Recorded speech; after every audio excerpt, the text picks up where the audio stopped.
So instead of talking about like nanomaterials, so I'm trying to cover everything, including nanomaterials, starting from organic materials. So then we will understand what is the advantage or both, what are the pros and cons of both emitters. Can you hear me at the last? Okay. So it's brief introduction. So as she introduced, I'm from IISc, and this is MRC building. This MRC building is inside the jungle. And this is our department. We have 9 faculties, and this is my group. And what we do there, like we start with the brief design using DFTs to screen the molecules whether it's suitable for emitting materials, and then we go for the synthesis, and then we do the purification using temperature gradient vacuum sublimation to get ultra pure material, which is important for the device purpose. And then we do photophysics to screen again, see whether this material can be used as a emitting material in the device. And then once we screen the material here, then we go for the device fabrication and the other related characterization. And these are the, we are kind of interdisciplinary group. We have synthesis lab, and then we have facilities for the brief photophysical studies, and then we have facilities for the device fabrication. And this is my outline of presentation. I'll start with the type of luminescence, how we are going to characterize the emitters, and then introduction to organic light emitting diodes, or it can be light emitting diodes. And then what is the applications, why it is so important to make material for OLEDs. And then evolution of emitters so far, and then fluorescence, phosphorescence. There are a lot of families of or type of material for the OLED applications. So as I mentioned, so there are many type of luminescence. What we are going to talk about today is electroluminescence and photoluminescence. And here you can see the pictures. I will show you how photoluminescence and what is the difference between the photoluminescence and electroluminescence. So I brought some emitters, what we synthesized in the lab. Hopefully, maybe I will show you by lifting up. The lights for timing there so that you can see it. Hopefully you can see me. Yeah. Switch it off. So yeah, this is photoluminescence. So these are the, we have synthesized materials, and if you shine the light, it excites the molecules. When it goes to excited state, when it comes to ground state, it gives, by giving light, it comes to ground state, and there are many ways I will explain later. So by changing the structures, so we can also change the colors. So it is kind of yellow-green, and we also have some red emitters, and these all are solid-state emitters, and this also nicely emits in solution. These colors can be easily tuned by small functionalization, let's say from carbazole or to diphenylamine. Small functionalization, we can tune the color from whole visible region, from blue to red region. And this is photoluminescence. What is electroluminescence?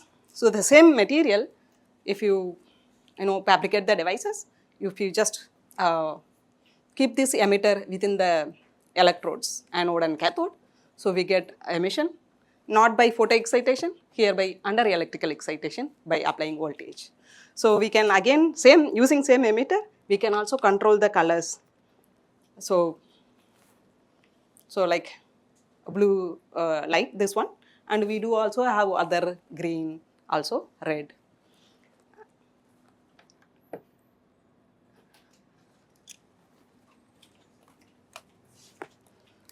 So this is the process, whatever I showed here. So molecule goes to excited state when it absorbs, and then release the light, come to the ground state. So here, so under electrical excitation, so we form the exciton and then release the light and comes to ground state, the same here. So we get whatever basically both are emission, it's just the way of excitation is different. So now, how many of you studied? I'm sure everyone studied about the Jablonski diagram, right?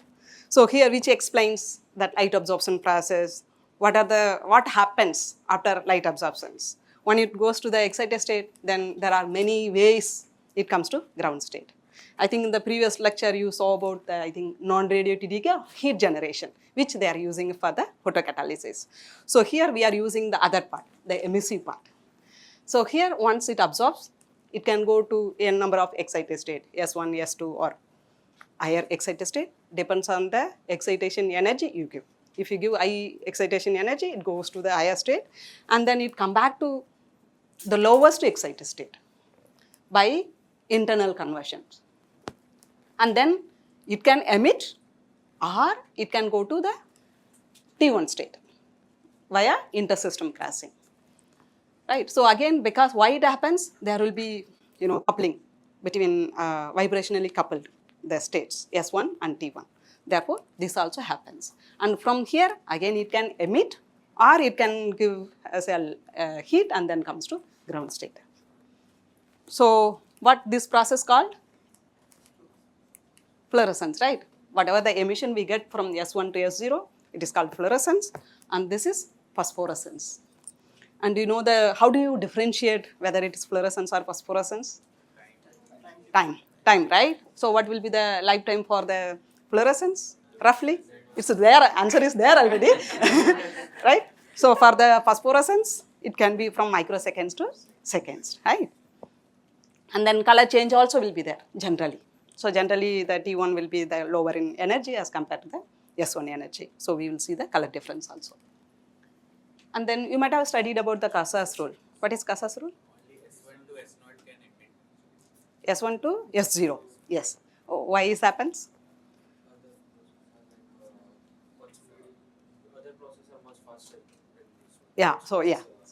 Because most of the time, other excited state, all levels are like vibrationally coupled. So S1, S2, it will be closer. So whenever it goes to the higher state, immediately it will come to the lowest excited state. That process even faster, it is maybe in the picosecond range. And that's why whatever that means, if you take some emitter, irrespective of the excitation wavelength, we always get same emission. For example, here whatever I showed is like it is 390 nanometer. Even if you excite by 340, we will get the same emission color. Only intensity may vary. Why? Because if absorbs more, then the amount of light emission also will be more. For example, here this is anthracene absorption spectra and this is anthracene emission spectra. Here you can see the difference between the various excitation. So here they used 250 nanometer and they get intense emission spectra because here the absorption of light is more. The amount of light absorbed is more, so therefore the emission also will be more intense. So here whatever they showed, it's zoomed spectra. So here it's 10 times zoomed. Even after zooming, we can see very weak, but the structure, the wavelength, everything is same. Of course, there will be always some exceptional things, right? So there are some molecules, they don't follow the Casas rule. And if you take azulene, so we get emission from S2. This is known examples. And why it is emits from S2? How we can get emission from the higher excited state? Maybe you can just use the same rule. So for example, you mentioned the energy gap between S1 and S2 will be small, right? If you really separate them, then you can get both the emissions. So that's what it happens here. So here the S1 band and the S1 energy level, S2 energy levels is like far apart. So the internal conversion is not feasible. So we get emission. So there are some other molecules also, whatever we have synthesized. In certain cases, we do get emission from both S1, also S2. So how we can get? By, vibronically separating two of them. And this is just for the information, but rest of the informations are very useful for designing the efficient emitter for the light emitting purpose. So as I was mentioning, so we will mostly focus on fluorescence and phosphorescence emission. And here I have just recorded some video to show you.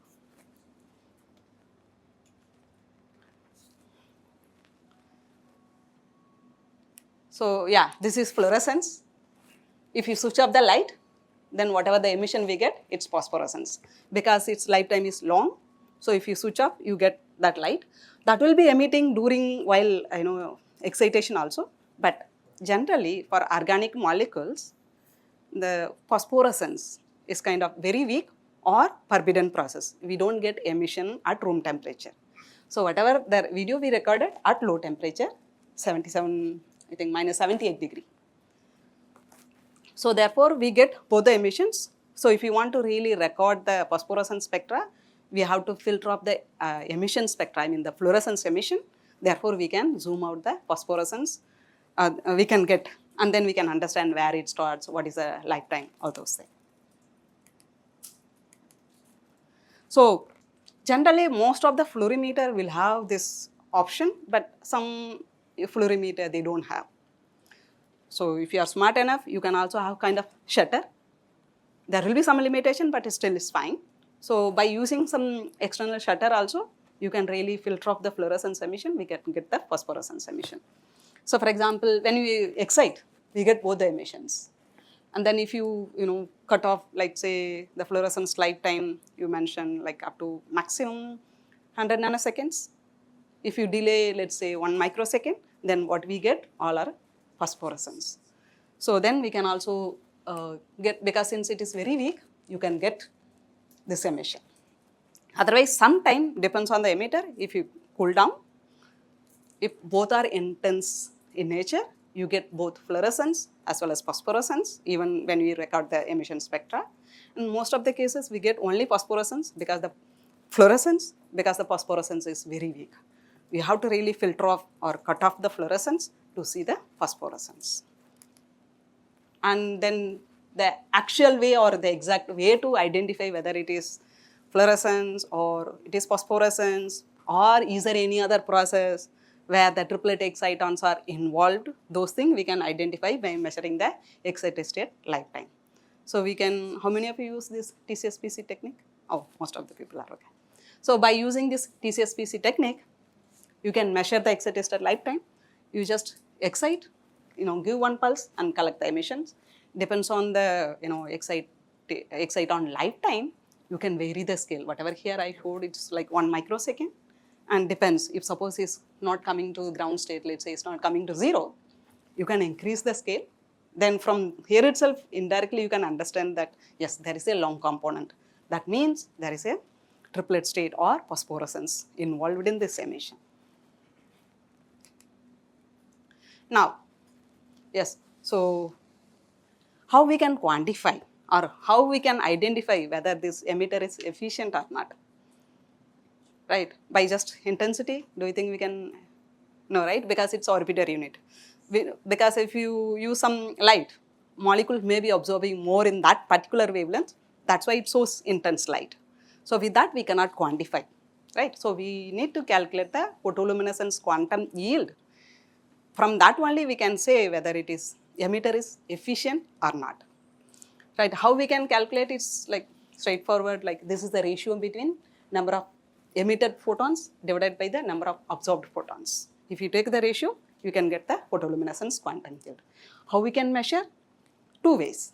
Using conventional fluorimeter itself, we can measure for the solutions. It's straightforward by taking known reference. For example, if you know the PLQI of the reference material, with that, by measuring the absorption, so basically the absorption should be same.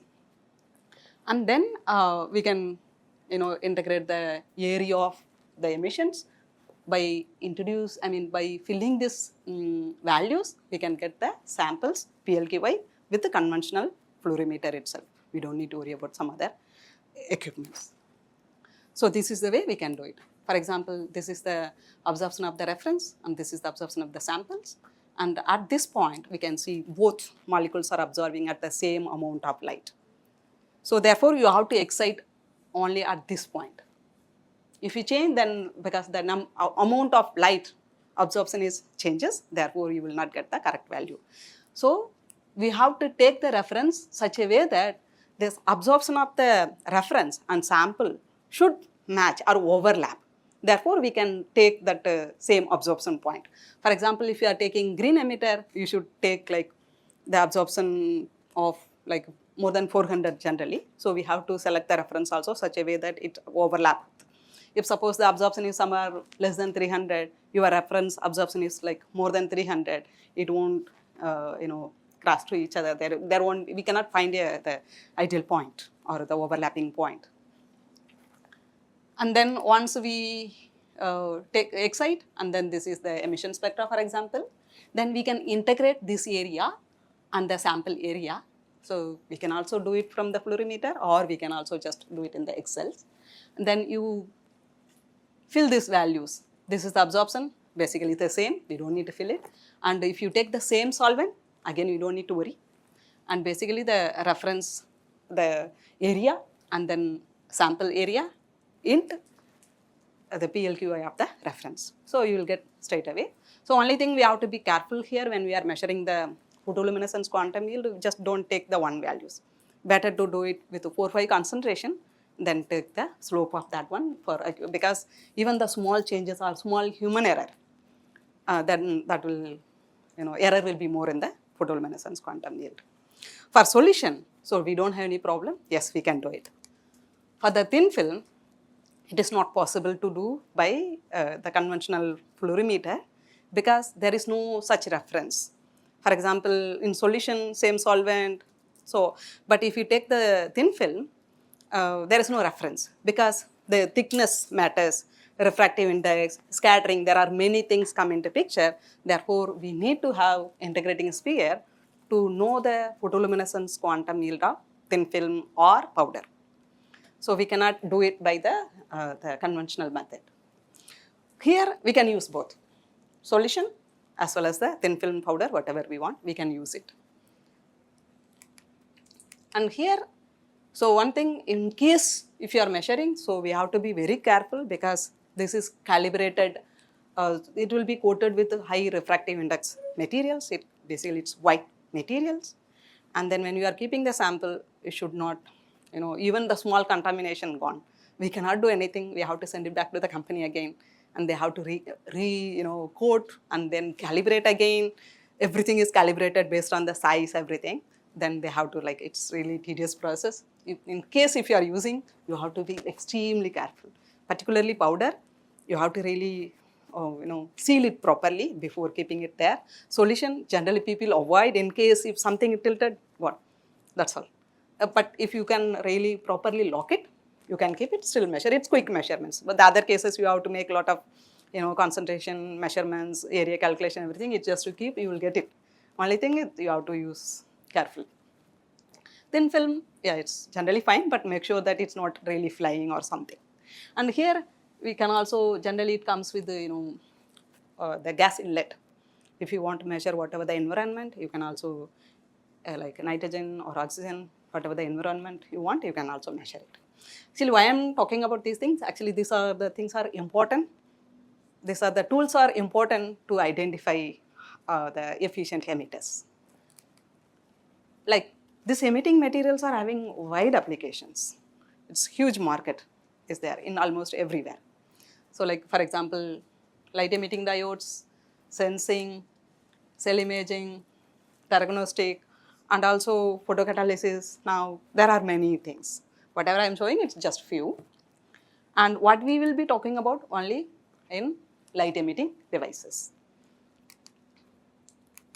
So we are interested in light emitting diodes because it is having wider applications, advantages, therefore applications.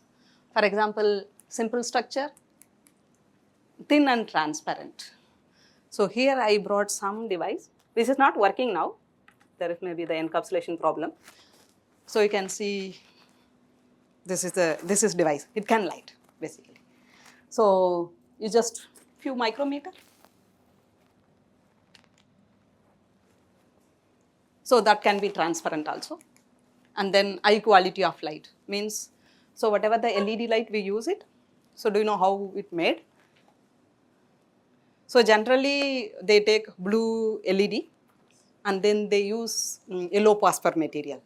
The circuit, it's just based on only blue. On top of that, they basically the down convert. They just coat the yellow phosphor materials. So what happens, this phosphorescence material absorbs the blue light, emits in the yellow region. So therefore we cover like almost whole visible region. blue light because it partially absorbs and emits. So the blue light still you'll get. Then we get the whole visible region. The problem is sometimes this, whatever the LED, the cheapest LED, what we get, it's like the intensity in the blue region is more. So therefore, it's like if you read continuously, it may stay in your eyes. And particularly, our eye will have some blind zone in the blue region. I cannot detect basically. We don't need that light, but we cannot avoid in the LED lights. But here we can tune the colors. We can really shift the emission towards where our eye is sensitive. That flexibility is there. And in the white OLEDs also, we can also have all three colors, but it's very expensive or complicated. So far, the efficient blue LEDs are very common, not in the green or red. So that's why whatever we use, that light's made of blue LEDs with yellow phosphorus. And that again, the fabrication is very complicated. So we have to use the single crystal. The growth is, we don't have any facilities in India so far. That's why whatever the LED light, even we get it from India, they may say that it's made in India, but basically they imported the chip, then they coat, assemble. Basically whatever we are doing, it's assembly. But imagine the amount of light we use it. That's the thing. So if you have some other alternative, simpler fabrication techniques, so at least we can, get our own thing in future. And then flexible, that's whatever I showed, it can be flexible. And the main advantage is we can use solution processing technique for fabricating the devices. It means it can be room temperature. Whatever the LED, definitely I'm sure it may be more than 1000 degrees centigrade for fabricating the requirement of the heat. That too very slow, controlled growth. And then imagine, so we may say it's low power consumption, but amount of energy we spend for fabrication it's more. Of course, we are like whatever we are getting, it won't release that much of heat. That is true, but we spend a lot of the same amount of energy before the fabrications. It will be nice if we fabricate by the just a solution process. And then wide weaving angle. So this generally this OLED TV will have wide weaving angle. I will tell you why. And because of this many advantages, almost all display switch to now OLEDs. Like TVs, almost all mobile phones are now switched. TVs are like partially switched. Now people are like really looking for. And particularly mainly focusing on the portable devices because of the lower power consumption, lightweight. That's why you can see almost all mobile phone companies are switching to the OLEDs. Either they make or they get from the display makers. So here we can see the TVs, table lamp. So this will be like, for example, you cannot really look at the LED lights because it's point emitter, sure. But here it will be like surface, it's everywhere. So it will be like high friendly for reading and all, it will be good. Definitely it will not replace the street light where we need like high brightness. But for the indoor application, this is best alternatives. And then from iPhone 10, they switched to OLED. Of course, they don't make the display. They buy from Samsung. Now I think they're also switching to some Chinese company for the display component. The rest of the hardwares are theirs, but the display comes from the different company. And then many automobiles also started to use for the tail lighting, even the whole body lighting. So we can change the colors whenever you would like to change. And it's not only in the display or lighting, people are also using it for them, photodynamic therapy or some other applications. So these are the various generation of TVs. Some of you might have seen this. I don't know this. Some of you might have seen this. Of course, I have seen that. Even you can see, maybe in the old storerooms, still maybe some big monitor will be lying down or old equipments. Those things you will see this TV. This is why it is too big? Because that time the LEDs are not, commercialized, not known. So they use these tube lights, the fluorescence compact lamp in the back, and then automatically the other things are like too big. So once this LED become a backlight, so it become thin. Whatever my laptop, it's like, we call it like LED TV or LED display, but basically it's LED LCD. The display part didn't change, only the backlight got changed. So here we also get high resolution and all because of the brightness. But the liquid crystal, still they are in this, in mile also. Mobile phone, I think most of the things are got changed. If you switch to OLED, we don't need to use any backlight because it is self-emissive. The material itself is emissive, therefore it can be very thin. That's the reason we are able to make very thin or a flexible thing. If you can really imagine, if you have to use many layers, for example, LED light, then it cannot be flexible. And it cannot be thinner also because we need a lot of layers. That's the overall thickness comparison. This is the LEDs and this is the OLEDs. So in LEDs, the minimum we can go down is like 15 millimeter. In OLED, you can go down even 4 mm for the TV itself. For the whatever I have shown, it may be few micrometer also for the other applications. And this is the demonstration by the Samsung transparent TV. So this can be TV or it can be window. So we can just install and then you can use it. Daytime it can be window because it can transport all the lights. And then this is the rollable TV demonstrated by the LG. You can see some videos in YouTube. There are many videos they have demonstrated. Not yet commercialized. I think it's under testing or maybe available maybe in their country. And so, you can imagine the advantage. Like you can just roll it in the small box and put it in the corner. You don't need dedicated table anymore. And I mentioned that this OLED will have, wide viewing angle. So this picture will give you the, why this has wide viewing angle.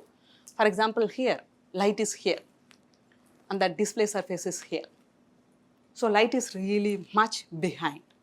So you can see then there will be the limitation in the viewing. So here, it's just light is here. So what we need is color filter. This also can be removed by molecular designs. I will tell you later. So basically, this is the lighting panel, and this is the color filter, and this is the contrast coating. They use it for all the things. This also can be removed by molecular designs. So therefore, we can see this is just the light source is like very close to the surface. Therefore, we can almost 180 degree, you don't see any difference. For example, even the earlier TV, if you just change the like 60 degree or something, you don't see anything. It will be like black. So here, that is another advantage. That device structure what you showed in this image, it is showing that organic emitting layer and organic conductive layer. So basically, so we need TFT transistor to drive the pixels. Yeah, but I am just asking, like, you might be using the organic semiconducting material. So here it's combination of both. So it can be organic also. So I will tell you because now whatever I am focusing, it's only the organic, the emitting part. So under that there is a transistor which drives the pixels. So which is needed for both also. Here also transistor needed. Here also transistor needed. So here the thing is the transistor uses a kind of substrate. Whatever substrate I have shown, it's glass substrate. Instead of glass, you can take transistor, then deposit your material. So that pixels can be controlled like pixel by pixels. Here it is not possible because the light is separate, like then there are many things. Two materials are different. It can be same, it can be different, but we have to fabricate one by one. First complete the transistor, on top of that you fabricate the emissive layer. So this can be organic or inorganic. Again, the organic, I don't think so it's really met the requirements. So people are using inorganic because of the high conductivity we needed to drive the device. But the emitter part from organic. So that the TFT is completely separate topic actually.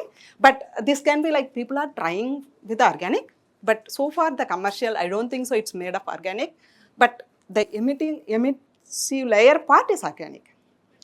People fabricating the field effect transistors with organic. Yes, it is fabricated, but I don't think so it's really reached the market. Still people are working, people are developing. There are for other niche application. I don't think so it is for them. But now there are people are coming up with inorganic 2D materials based ink and all it's coming. And so far whatever in the commercial products, it's based on inorganic, not based on the organic. I'll tell you like how they're fabricating, not on the TFT part, but TFT I'm sure it's more of inorganic. So like thin layer. So now, so these are the major players. Of course, there are now many companies are coming up from China or other countries also. And as we know, these are the major two players. And I will briefly explain what is the difference between these two, the display makers. So this is LG. What they do, they take complementary emitter, means blue and yellow emitter, and fabricate the white OLED just by mixing two colors. This can be three color also to minimize the complication. They use like a sky blue and then maybe orange or yellow. Even the printer, you see, if you go to the printer shop, they will not have three cartridge. Generally, they will have two cartridge to get the colors. So same way, they fabricate the white OLED and they use color filter to get the individual colors. Basically, they just filter off the light, whatever we don't want. We just release the light, whatever the color we want. And then they will have, this is the white and then 4 pixels. With this mixing, then we can get the display. So here, the advantage is that, so generally for making display, whatever the display, if you get a chance, maybe you can look at your mobile phone, if made of OLED means, you can look at in the microscope, you will see the pixels. Sorry, I didn't keep the picture here. You will see the pixels. The pixel size will be like 30 micrometer. So for that, so we have to use mask. For example, for organic like blue, I need to have a small hole to evaporate only blue, and then green and red. So imagine for the large area, making such big mask, the mask should be very thin. I think I have something.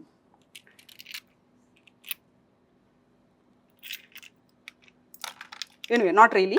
So for example, for anode and cathode, so we should have like small pixels. So making very small pixel is, for large area is like difficult. What will happen, because it should be very thin. If it is thicker, what will happen for micrometer size, the shadowing effect will be there. Let's say I'm coating like 30 micrometer. If I'm using this much of thickness, then you won't deposit, or the pixel size will not be uniform. That means it should be thin. So when it becomes thin, for let's say even for like 5-inch TV, it will be like folding. Imagine for 50-inch TV. So that's why they choose this technique. Therefore, the large area is possible because they don't need to use a fine metal mask.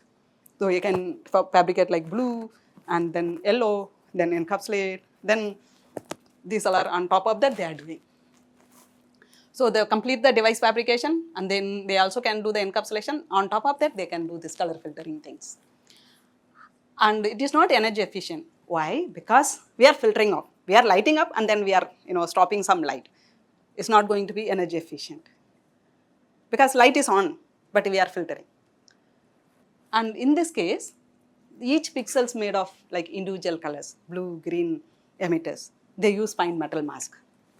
So therefore, it will be like energy efficient because we are not filtering some light. We are not blocking some light after, light is on, but I want this light, like we are using filters. And this is also complicate the device because we need filters. So here you can use individual colors. The size can be, nowadays even they are going down to like nanometers. But whatever the commercial product we use, possibly it's like in the micrometer range. Because our eye cannot detect, that's why we see it's kind of homogeneous. If you really see by microscope, you can see the pixels, each and individual pixels. Now here, it's energy efficient because we are not filtering any light. And it's difficult to make large area, that's what I was mentioning. Because it's very thin metal mask, it will tilt here and there. You will not get the uniformity, right? So a failure is more in the fabrications. That's why if you see the market, Samsung is kind of focusing on all the small displays like watch, mobile phone, tablets, right? LG is focusing on big, like mostly TV. For example, if you buy Sony, that display component from LG. There are many, I think they have many business to business thing, like they get the display part from LG and then they make with their hardware part. Same way, the Samsung, even if you buy iPhone, the display part from Samsung. And now BOE also, I think, supplying, there are many things. So we can see, because they use different techniques. And here, again, they don't worry much about the power efficiency, because TV, we are not going to, take around. It is going to sit at home. So like little bit of power saving, they don't care. But for mobile phone or watch, it matters. Like even if you can extend 5 hours, yes, it matters. That's why they focus on these individual pixels. And LG already launched foldable laptops. Hopefully, we may get soon in India. I think it's there, not yet in maybe in the market, but they are selling maybe directly, still in the R&D stage. And now you may be seeing like quantum dots display, right? Almost everywhere you can see this ad. So I will explain what is the difference between conventional display and quantum dots display. So this is the conventional. So this is the LG panel, like white light, and then they use color filter and they get like the individual pixels. And here, it can be LED or it can be OLED. That quantum dots thing can be applied for everything. So you can take one color. That means here that again mask problem is solved, right? Because you don't need, because you are using single color, you don't need to use the mask. So it can be large area also. And here at least they are using 2 layer. Here it's 1 layer is fine. It can be LED also. So now on top of that, they use different colors of quantum dots. So it's kind of down conversion again. So in LED lights, what we use, yellow phosphor material, there they use like broad emissive materials. Therefore, what we want in the lighting application, we want like cover the whole visible region. But in the display, what we want like color purity, means we want sharp emission. It should not be broad. If it is broad, it is going to cover the whole region. You are not going to have the color quality. If you take a green emitter, it's going to start from 450, means blue, then it's going to end at maybe 600, it's red, it's mixed. That's why even the LG started to use this color filter to avoid this, to increase the color purity also. By this method, so what happens, this reabsorbs and emits in the red region, green region and blue region. The advantage of the quantum dot is sharp or narrow emission. So you can see the emission difference. This is the conventional display. You can see how much it mixed almost all colors. And again, even sometime organic emitters are not this sharp. They emits broader than what I have shown here. So that means the quality will be like poor. If you use the quantum dots, it can be sharp. Even depends on the quantum dots or the quality of the quantum dots or how you synthesize. You can really fine tune or control. Therefore, this can be even narrower or sharper. So therefore, you get like better color quality or pixels.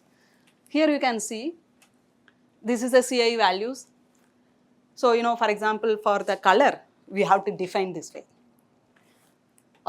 If you use this conventional, so the CI, the blue will be here, green is here only. If you change the structure here and there, it will be around here only. It's very difficult to reach this saturation point unless you get the narrow emission. And then same here for the red. The red, so for example, it will be here. By quantum dots or narrowing them the emission, you can really reach to this edges. Therefore, you can also have this ultra high definition TV. I think the 4000 pixels, now people are increasing to 8000 pixel per inch or per centimeter, I guess. So therefore, you can also increase the resolution, particularly for the small displays. People are using this VR technology and all. For that, you need to have high resolution, then only you can have, quality pictures in the small area. So for that, we have to do this. That's why, because that also gives better contrast, better brightness. That's why people are implementing this quantum dots. Actually, quantum dots are not involved in the circuit. It's kind of external things. The circuit is completed by blue. It can be anything inorganic, organic. So now I come to the light. As I mentioned, definitely this will not replace the street light, but this can be very good indoor or decoration part. For example, this hotel entrance, and then they can also decorate on the walls. Now I have seen, the curtains and all, they have nicely decorated in 5-star hotels and all, kind of elite. And this is office decoration. And actually this is decorated by the OLED. This is like in future, people want, like, everyone have money now. So now they really want to live like, luxurious life. So now this, you can really change to whatever the things you want. Like here, this is a study room, but this is the way the company projects. Like in future, they can decorate your room with, and you can change whatever the viewpoint you want. It's like, it's look like a real. See, the way you look, it's like real pictures, right? Basically, it's display. And then, yeah, so the automobiles also uses. And then nowadays, this flexible bandages are also available. People are also commercializing. There are some companies. So we can use it for the skin cancer treatment, even whatever the skin related disease, it can be cured. And by, again, how much it's because it's whatever I'm projecting here, it's surface. But if you can, fabricate some near eye or higher wavelength, this is also can penetrate depth. So you can also cure so many other wounds, wound healing, so many other things. We can also use there. And then people are also, exploring this one for the neuronal function, because one of the complicated thing to understand is like how this neuron works. So they are fabricating this micro LEDs on very thin, I think CMOS. And then they are also inserting into the mice and they are studying how this, because we need a small pixel area. You cannot insert the big light and you cannot understand. You need to have the point by, so which needs to be controlled individually. And there will be detector also on top of this. Therefore, you can completely understand how it functions. Therefore, it can be used for the future, the medical applications and the neuron related diseases. And then the last one is Li-Fi applications. So we can also, like Wi-Fi is there, right? This can be Li-Fi in future. Of course, there are some limitations, but there are some advantages. Where we have advantages, we can use it. For example, it's mainly for the fast data transfer. Even for the medical things, so because we need like quick communication. So nowadays the robots are coming for the all operation, everything. So you need to have quick communication. Therefore, you can accurately do the operations. Like these are like growing field now. So people are interested in this. Particularly, these organic materials are more important because the inorganic material, the LED lights, will have long lifetime. Because as I mentioned, this phosphorescence, that means it will be in the milliseconds. Even if you can switch off the light, you will see still some light is there. Means the lifetime is really long. If lifetime is really long, the data transfer will be very slow. So in organic, as we mentioned, it can be picosecond also. We have a lot of molecules with a nanosecond, but for this, if you can design some picosecond emitter, perfect. People are really looking for. And one person asked me, he is working on this Li-Fi. He said this absorption process is like femtosecond, 10 to the minus 15, but the emission in the nanosecond. Why? Can you make it like in the picosecond? We don't need even faster than picosecond. That will be perfect and that will be useful for Li-Fi, laser, there are many things. People are really looking for, as a chemist, I think we should think and then see how we can fill the gap or bridge the gap. So, the answer is like so far, 1 or 2 molecules reported with 500 picoseconds, not lower than that. So nanoseconds, yes, many. And of course, that is for the LED, it's fine, more than sufficient. For any other applications like Li-Fi or electrically excited laser, for those things, they need really short lifetime. And because of this wider application in both lighting as well as display, this is the projector market.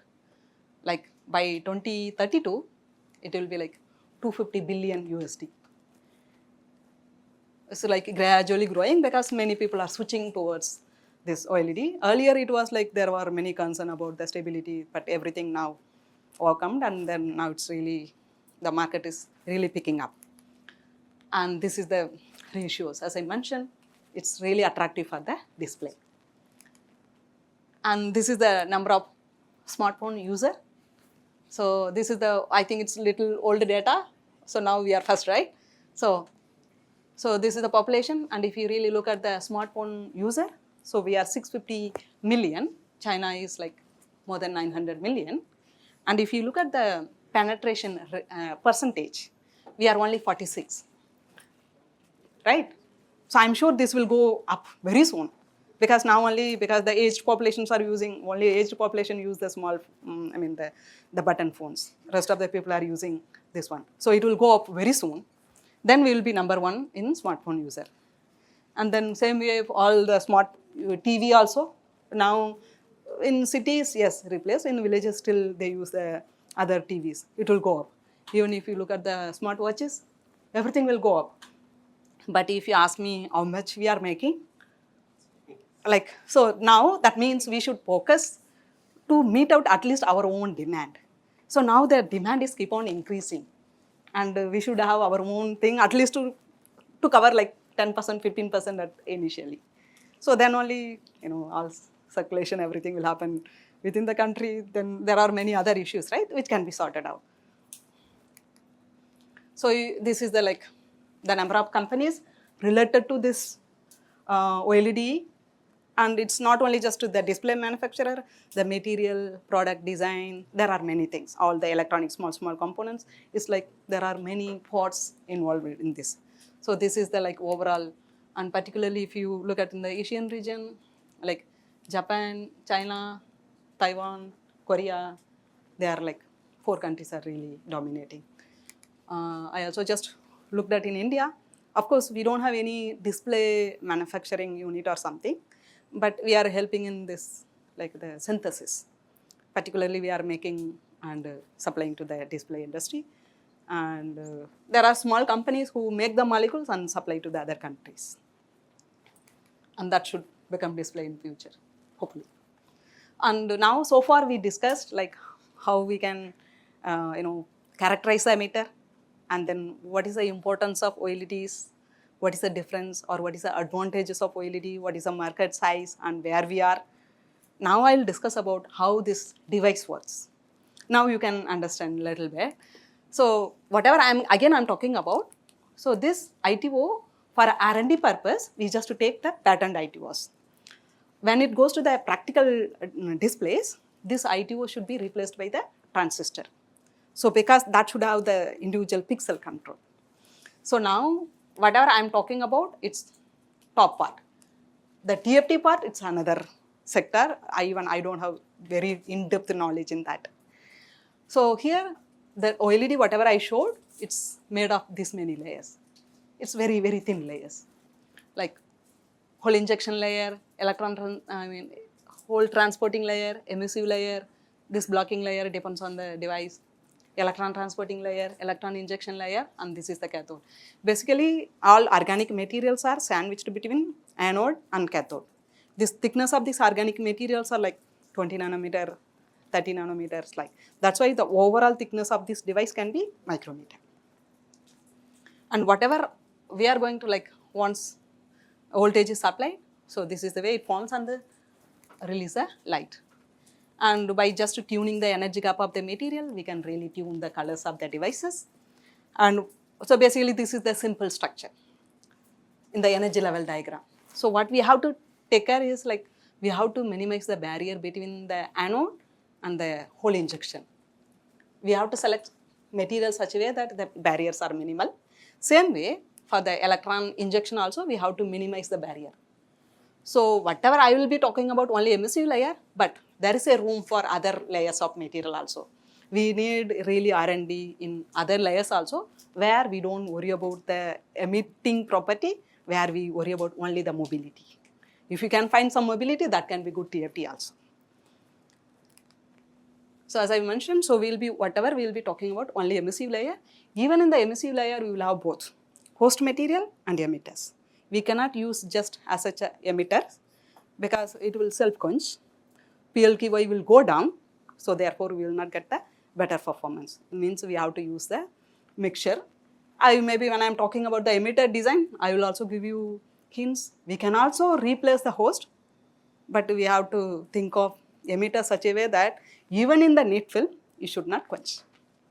Self-quenching, how it is? So because most of the organic molecules are pi conjugated molecules. So when we just deposit, so it stacks to each other. Due to this strong pi stacking, it quenched.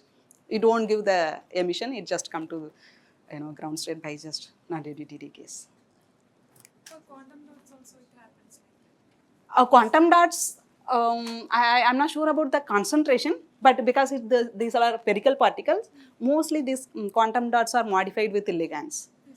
So therefore it won't quench.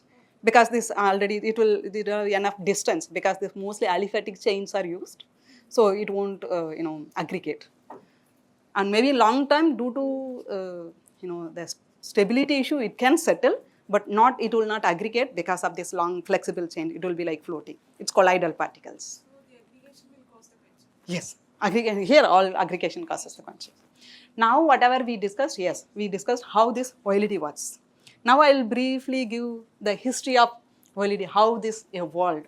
Actually, this is very interesting, how it started with like very fundamental research, how now we are using the products. So the first electroluminescence was noted in 1963 by Professor Pope in anthracene crystals.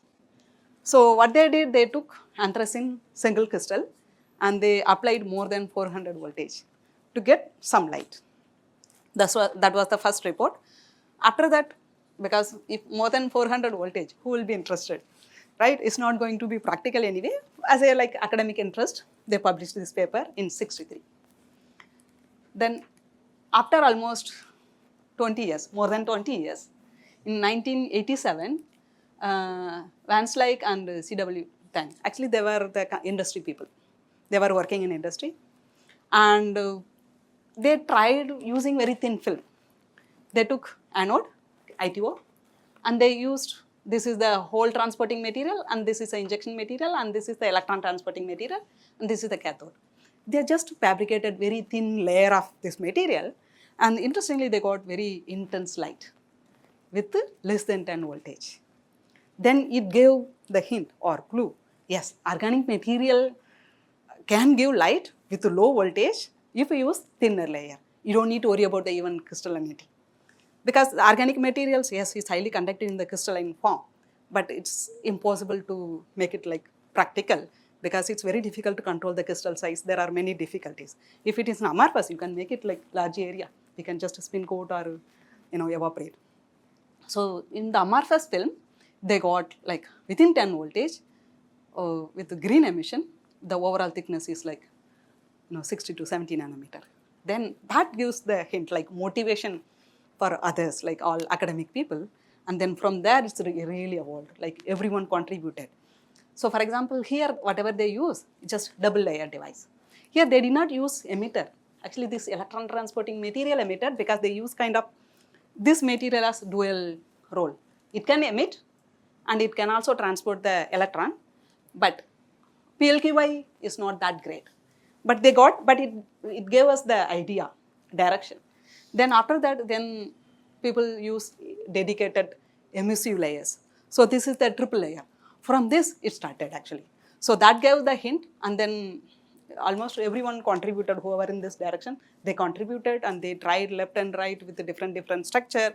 And then as a chemist, like many chemistry people contributed in developing all materials, and then fabrication, particularly in Korea, other Taiwan and all, they will have all the facilities. Once they make, they can also check, because they are kind of leading in semiconductor things. So they, they did a lot of contribution in the initial.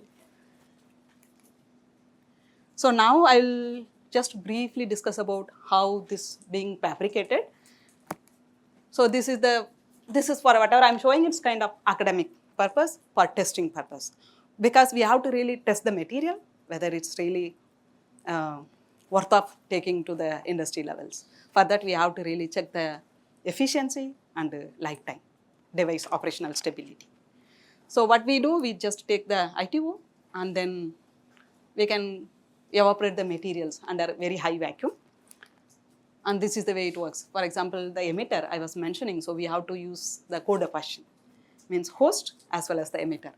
So basically, we have to really control both molecule simultaneously with the controlled rate.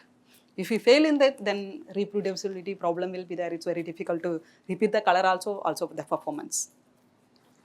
And then this is the way it deposits. Like generally, the dopant concentration will be around 10%. Depends on the structure. It should be 1% also. Depends on the structure of the material. It can be like 20% also. Depends. So this is the way it's like fabricated.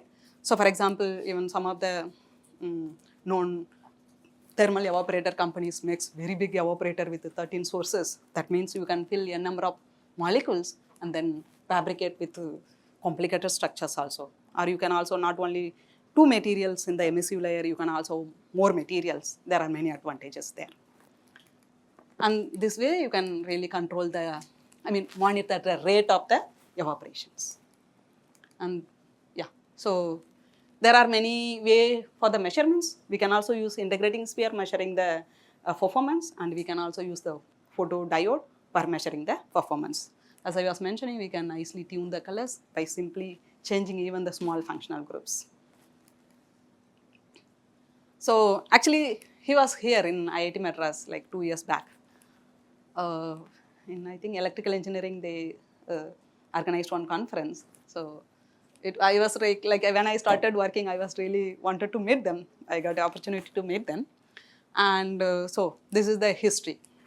So initially, it started with the fluorescence material, and then almost after 10 to 15 years, and then they introduced phosphorescence material, and then after almost 10 to 13 years, they introduced TADF materials.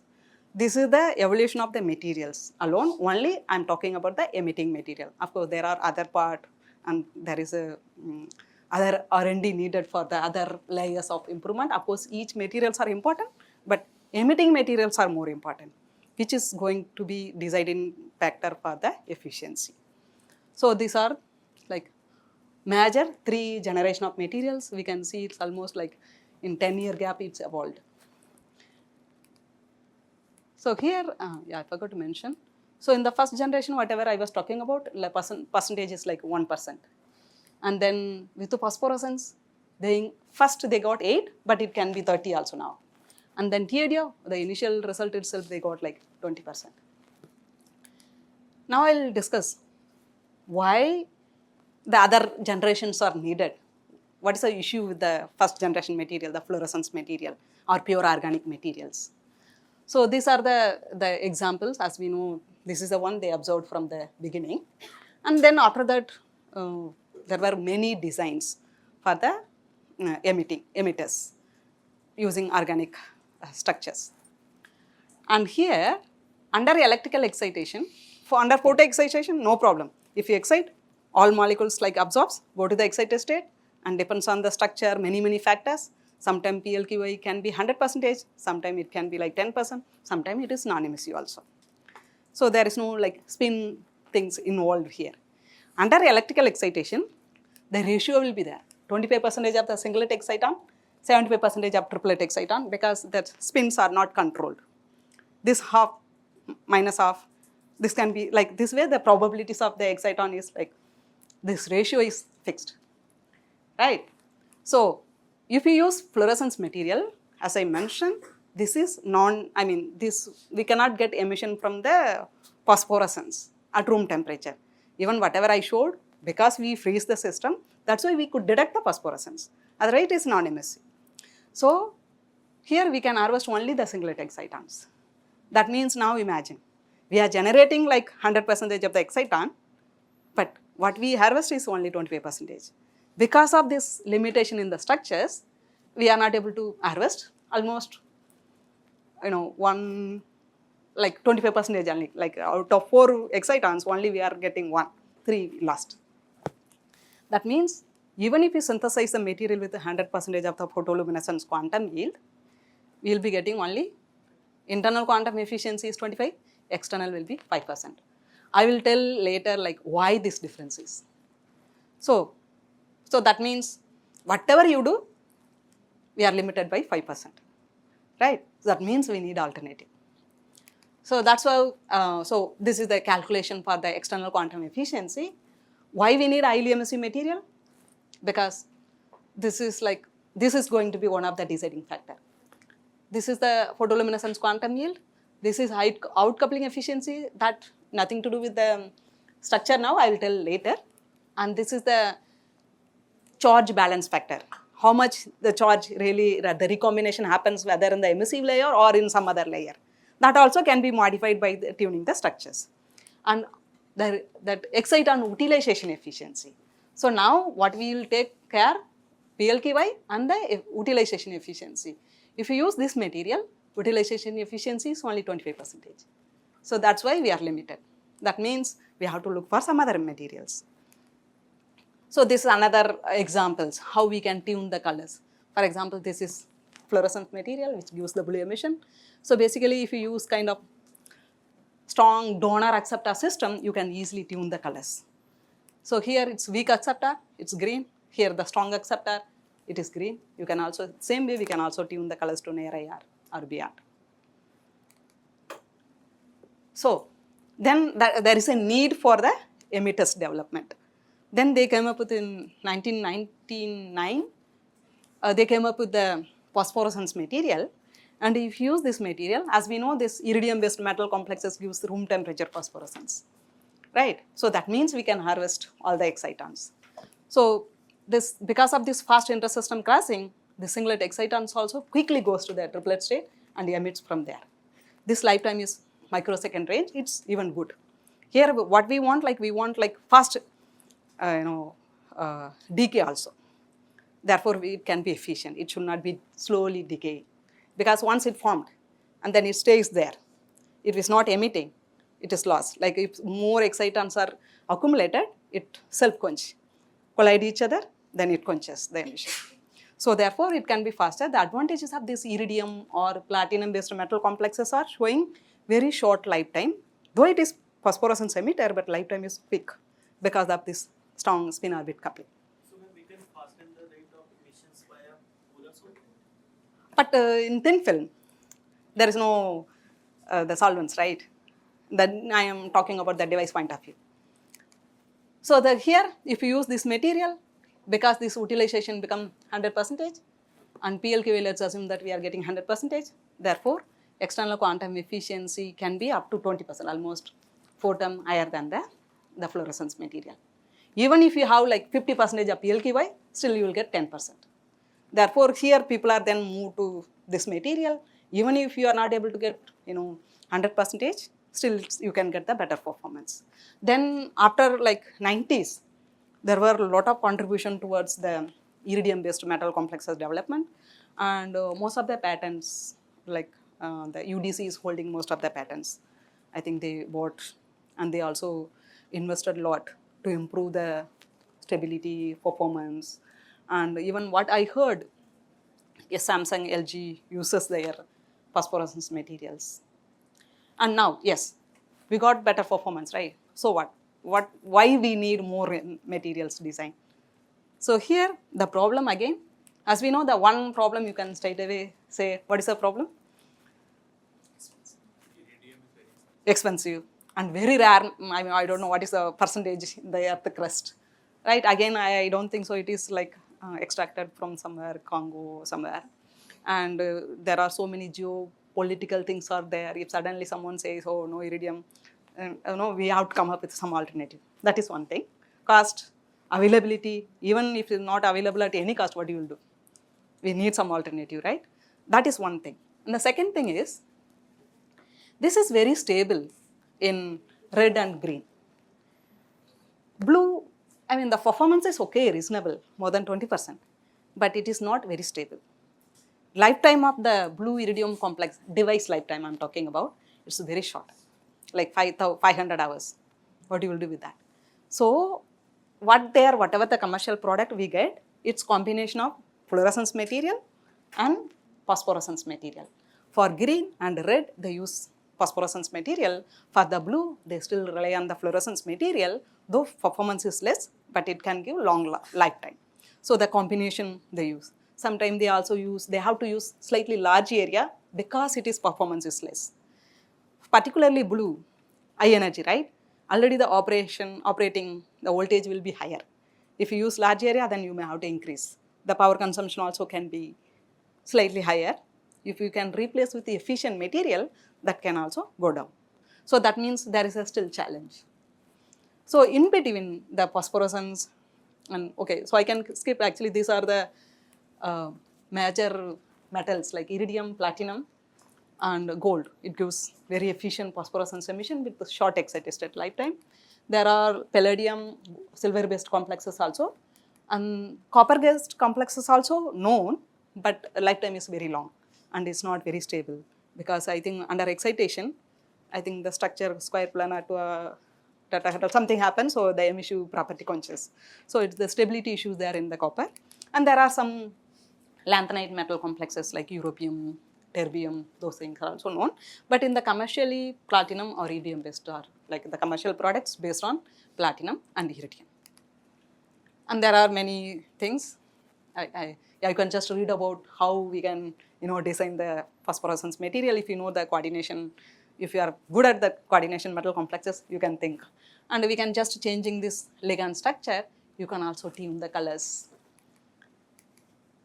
And so in between, in around 2005, they came up with the other materials. I mean, it's pure organic materials, another concept or idea for harvesting the triplet excitons using pure organic compounds. So here, the organic compounds are same, like similar to the fluorescence material. If you follow this criteria, if 2T1 higher than S1, you can harvest 50% of the triplet exciton via singlet state. So this 2T should be higher. For example, here the 2T should be higher than this one. So here this is. So what happens in the higher concentration when the more population of the triplet excitons are there, it annihilates, one goes to the singlet state, one comes to the ground state. So therefore, your internal quantum efficiency goes up from 25 to 62.5. So here, I mean, we are harvesting but not 100%, better than the fluorescence emitter. And so by this calculation, the internal quantum efficiency can be 62.5, external quantum efficiency can be 12.5. So from 5, it is 12. And these materials are like really very stable. It gives very long operational lifetime. Therefore, whatever the commercial products, they use this fluorescence material, not the conventional one. They use TTM material for the blue part. Yeah. Sorry. Okay, I'll quickly go to this one. So these are the like structures. Like it should be like more pi conjugated system, then only the T1 will be low. So therefore that can be like 2T will be higher. I just quickly, okay. Then in 2012, they came up with another families of material called thermally activated delayed fluorescence. This is made of pure organic compounds. So here what they did, it's simple idea. So they reduce the energy gap between singlet and triplet. And therefore this upconvert into the singlet state, we get the radiative emission from the singlet state. Means using pure organic compound, we can get the performance or equal to the iridium based metal complexes. Right, if you do the calculation, yes, this is very efficient. Then initially they started with how we can reduce the energy gap between the singlet and triplet, like using the donor acceptor or separating the HOMO and LOMO. And initially they came up with two molecules, electron rich compound and poor compound or deficient compound. And then later they came up with this is the idea, we should use it. And with this is the first paper which showed like more than 20% of external quantum efficiency by Professor Adachi group. Then from there, then it got attention. The earlier people were denying how this exciton can upconvert. Why not? It will not come to ground state. Why it has to upconvert? Like there are a lot of debate. Once they demonstrated, then as a chemist, like many people contributed, and now maybe thousands of molecule designs are available. And then we can characterize. How we can characterize? Like if we measure the lifetime, we get both emission, short component, long component. Therefore, we can understand that we also get singlet exciton directly, whatever emits from S1 to S0, and then whatever S1 to T1, and then come back to S1 and emits, which will have longer lifetime. As long as the triplet states are involved, lifetime will be longer. Why is that? Yeah, why, what happened? During intersystem crossing, what happened? Why it has to be delayed? Yeah, so because the spin of the electron has to change back and then again change back. So that takes time. So that way, so there are many molecules are known. So I should finish by 5 minutes? Okay. So there are like, for example, here we can see this is not TADF. By changing the, this donor part. Here the blue is the donor and the red is the acceptor. So we can get the better performance by reducing the delta ST. And from the performance, if you really see, it increased from 4 to 23%. Actually, one more thing I'll introduce here. So here, see, I was mentioning internal quantum efficiency is 25% or 100%. 100% for phosphorescence and TADF emitter. But the external quantum efficiency I was mentioning only 20%. Why is that? Because of this loss. This is universal for all molecules, all things. So because there are, whatever the light comes out of this direction, it comes out of the device which we can utilize. Rest are trapped. Now how we can, so now there are many engineering background people are working on how we can extract this light, that is their part. As a chemist, what we can do, so we have to see how we can increase this direction of light. Generally it is 20%, but by molecular design, we can also increase to 45%. Means, instead of like, molecule should orient like this. If I2O substrate is there, molecule should orient like this. The emission is always perpendicular to the dipole direction of dipole moment, the perpendicular direction, right? Therefore, if you orient molecule like this, the emission comes like this. Therefore, you can increase this percentage. Therefore, you can increase the external quantum efficiency up to 45% without this other technique. Then with the other techniques, it can be more than 50% also. As a chemist, so we can see how we can align this. How we can align? By linear molecular designs. That is one way. And there are many ways like substrate, temperature control, there are many things. So now, okay, now we are into TADF. Yes. If all problems solved, answer is no. It gives another problems, right? Problem in sense like there are some limitations. For example, TADF always gives broad emission and fluorescence material gives sharp emission. If you use fluorescence material, the performance is low. TADF, performance is more, but it's broad. As I was mentioning, we need color purity, means it should be sharper. For lighting, yes, broader is fine. So to overcome that one, if you combine these two material, you can enhance the performance. We can get emission only from the terminal emitter, means fluorescence emitter, with enhanced performance. Means with this combination, TADF and fluorescence, we can get the better performance without compromising the color purity. So there are some harvesting things. I'll stop it maybe quickly. So now, so he introduced the conventional TADF. In 2016, he introduced MR TADF. This is like, very rigid boron nitrogen system, which gives very sharp emission. It's similar or even better than the quantum dots. So there are many strategies they used. And whatever I discussed, all are vacuum deposited one, right? So of course the vacuum deposition comes with a lot of limitation. We have to thermally deposit layer by layer. If you switch to solution process, that will be even cheaper alternatives. So there nanomaterial come into pictures. For example, this is one of our collaborative work between University of Calicut, Dr. Shibu. He gave us some clusters. We fabricated device. And it was very nice red emitting device. If you look at the CI values, really reaches the saturation points. It's really like it's very difficult to achieve by organic compounds because it gives kind of broad emission. Whatever you do, it will be like somewhere here. So we are also working on some carbon dust based materials.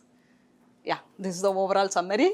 So maybe if you are more I just gave the glimpse of the materials. If you are interested, maybe you can go back to the literature, you can read more. And yeah, so with this, I would like to thank you all your, kind attentions. Thank you.